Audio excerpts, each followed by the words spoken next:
Hey guys, welcome to episode 2 of Ask Dubey, where I answer all of your questions. Thanks to everyone last week who submitted their questions with the hashtag Ask Dubey, and we'll get to some of those shortly here. First, let's touch on the Oilers series and what a series it's been. Looked dire and bleak after 2 games down 2-0, and they came back to Edmonton, and what 2 comebacks, 2 crazy comebacks, and I think most importantly, we saw what the Oilers are capable of in the third period and overtime last game. They got away with one. They got some huge momentum in the third period in Game 3 with the botched challenge call by LA and the quick strike.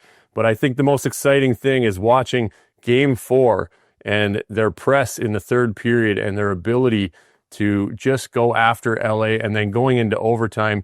What a way to tie the game. Quinton Byfield can't get the puck out. Evan Bouchard, 4 goals in 2 games, hammers the puck home to tie it. And then the most exciting thing is overtime. We saw what the Oilers are capable of. They had jump, they had energy, they were aggressive, they were creating chances. LA was trying to sit back and what looked like an 0-5 forecheck, which made it difficult and can be frustrating. They're trying to create turnovers. They're trying to get the Oilers to force plays off of the rush that aren't there so they can turn it over and go the other way. I thought Edmonton did a great job of just taking what they had, getting pucks in and going to work, and they created chance after chance. Darcy Kuemper was phenomenal in overtime, and finally they got a well-deserved power play and they made it go to work. The LA penalty kill was just exhausted because they've been spending the entire time in their zone. What a comeback win. Leon Draisaitl, who else? And Connor McDavid, the whole crew. And just an incredible feeling for Oilers fans, not only to get the wins, but to have the momentum and get that confident feeling of what they are capable of and how they are capable of dominating like we've seen them do in the past. Very exciting to have the series tied 2-2. Now let's get to some questions. First question from T. Muller Forever. How much impact, both negative and positive, does the crowd chanting the goalie's name have on a goalie? Both sides of this. I think when you're on the road, when you're in a hostile environment, you're expecting it. If they just start chanting your name at the start of the game, it's not going to bother you. You know what's coming.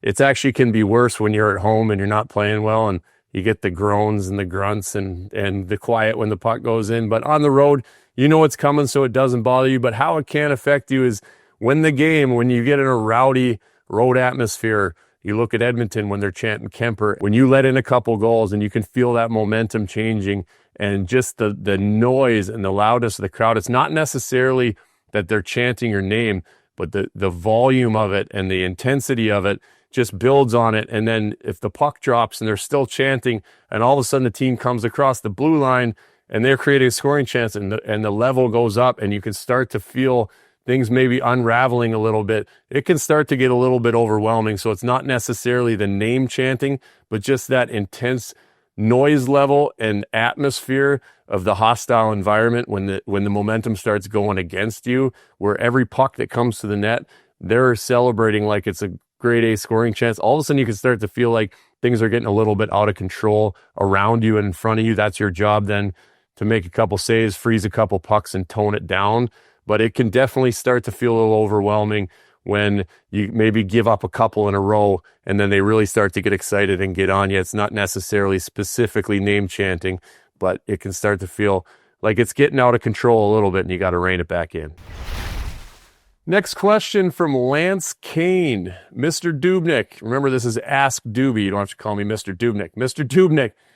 With goalies like Connor Hellebuyck having great success playing much deeper in the net than traditionally, do you think that will be the norm for goalies going forward, or do you still believe in cutting down the angles? That's a great question. It does vary from goalie to goalie. Every goalie is different. Every goalie is different in the way they move. Connor Hellebuyck is not the best skater in the NHL. He's the best goalie in the regular season in the NHL. He is not the best skater. He's not an Igor Shesterkin. So for his game, he has to play deeper and conservative, and that allows his game reading ability, which is as good as it gets, to put him in positions to stop the puck. I think that the deeper a goalie can play while still being big and covering the net is beneficial. Perfect example, goalie in Calgary, Dustin Wolf. one of the fastest goalies in the league. He is a great skater, and he's not a big guy. He actually doesn't play way out of his net. He did, and they were able in Calgary to bring him back a little bit, and he still plays big. The way his stance and the way he addresses his angles, you can cover the net and have that speed become a major asset. If you're playing way out of your net just because you're super fast, that asset is no longer an asset. It's just allowing you to be in the same position as somebody else who plays deeper. So if you can find the deepest you can play while still covering the net is going to be beneficial. So I do think that it will trend that way. And I think it got that way a little bit with a Lundqvist, Sean Burke type deal, standing super deep in your net.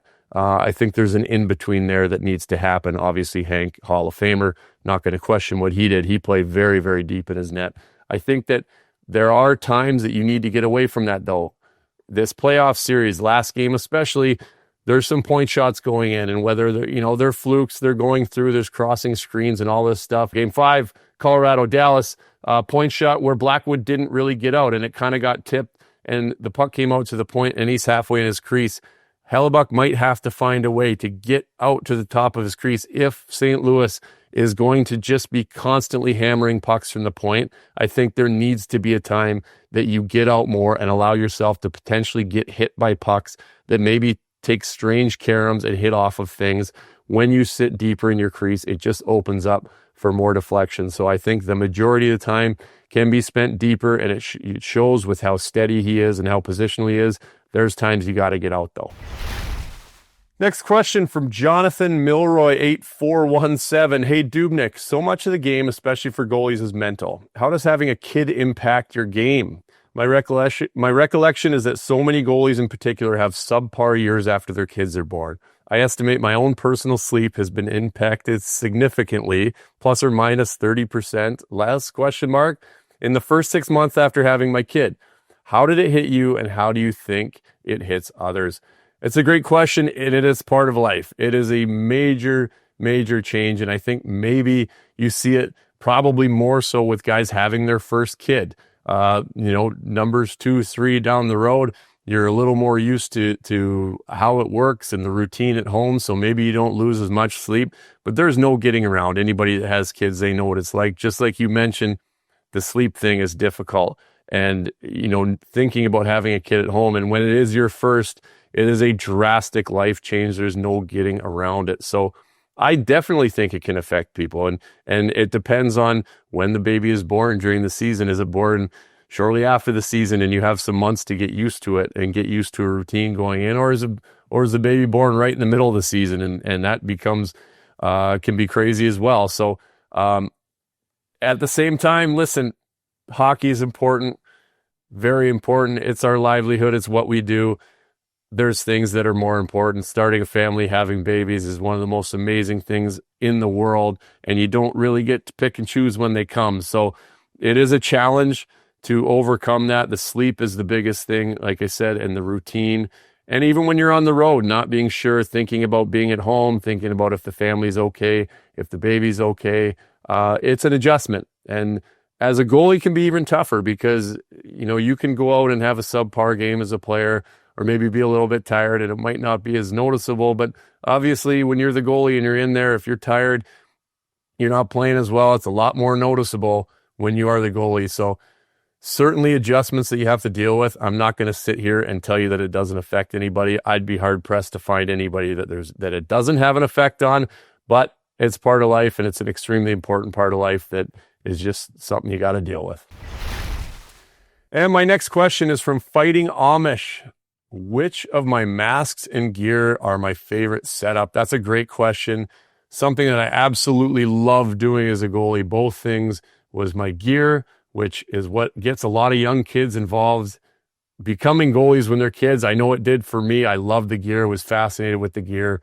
And my mask setups, which I loved working with mask designers. I love to have input. I'm not a real artistic guy, so I would have kind of a vision and let them go with their creativity on it. But really cool thing that they've done now with the pads and the technology. I know I use Bauer my whole life, and they're able to print pretty much whatever you want on the pads. That's why you can see You can do it custom as yourself. It takes a little while, but you see goalies, they can kind of have whatever they want on the pads. So that made it a lot of fun. Before that, I'll go back to Edmonton. The 2013 shortened lockout season was one of my favorite setups in Edmonton. I had an old Billy Ranford replica mask and a set of Bauer pads that I think Ukko-Pekka Luukkonen in Buffalo has a similar version in the printed copy of the Bauer pads that he's using now. So that was one of my favorites in Edmonton. 2019 in Minnesota was another one that was a custom design that I worked with a digital designer myself. I like to keep it, I didn't like pictures or anything on the pads. He came up with this. I thought that was a pretty cool setup, and like the mask with the jersey. And one that I never got to wear was, I really thought that the setup I ended up with in Colorado was really cool, but they never saw a game, unfortunately, because they do take a little while to make. And by the time I got it, we were about ready to get into playoffs, and I never got to wear it, but you guys can check out those pictures. Would have loved to see that setup come up in a game, but one of my favorite things to do. I know everybody loves goalie equipment, as goalies especially, so thank you for that question. Final thoughts on this week. It's been an extremely entertaining Stanley Cup playoffs, especially out west, where all the series came down to a best of 3, which is not surprising looking at these matchups before they started. It's going to be an absolute gauntlet getting through the West, and it's shown that way. We spoke on the Oilers series, how exciting that is, that Edmonton came back and tied it 2-2. Another incredible series is Dallas, Colorado, and a strange one that it's at 2-2. I don't know what the exact statistics were. After Game 4 must have been mind-blowing for how long Colorado had led that series up into that point. I feel like it would have been under 2 minutes of time led in that series for Dallas, and the series was tied 2-2. They put together a nice game. Now they're up 3-2. That's an interesting one. Got to imagine that one goes 7. Back to Minnesota, 1 overtime away from having a 3-1 lead against Vegas, which seems insane to even think about, but they've been a lot better than I think people gave them credit for. Gustafson's playing incredibly well in net, and you got your big dogs firing. You got your game breakers, Matt Boldy and Kaprizov, chipping in every game, which they will need. That's about the only way Minnesota can have success, is lock down defensively and have your big game guys put the puck in when they get a chance, which they've done. So that'll be interesting for sure if Minnesota can go steal one in Vegas like they did in the first 2 games. And finally, of course, St. Louis and Winnipeg, and all the talk on Connor Hellebuck. He started to be able to push it under the rug a little bit after getting wins in Game 1 and 2. All those were close games. A lot of pressure on Game 5 here coming back to Winnipeg. Winnipeg has to get their stuff in order. They just got annihilated 2 games in a row in St. Louis, and all the momentum is with the Blues going into Game 5 in a team that was essentially an 8 seed, but one of the best teams in the NHL coming into playoffs, and we just saw that in the last 2 games. So I can't wait to see what happens in the West. We don't even have time to touch on the East. Looking forward to games coming up. All right, that's a wrap for this episode of Ask Dubey. Thanks, everybody, for sending their questions in. Don't forget, submit your questions with the hashtag AskDubey on social media, or drop a comment right below here in this YouTube video. Thanks, everyone, for watching. We'll see you next week.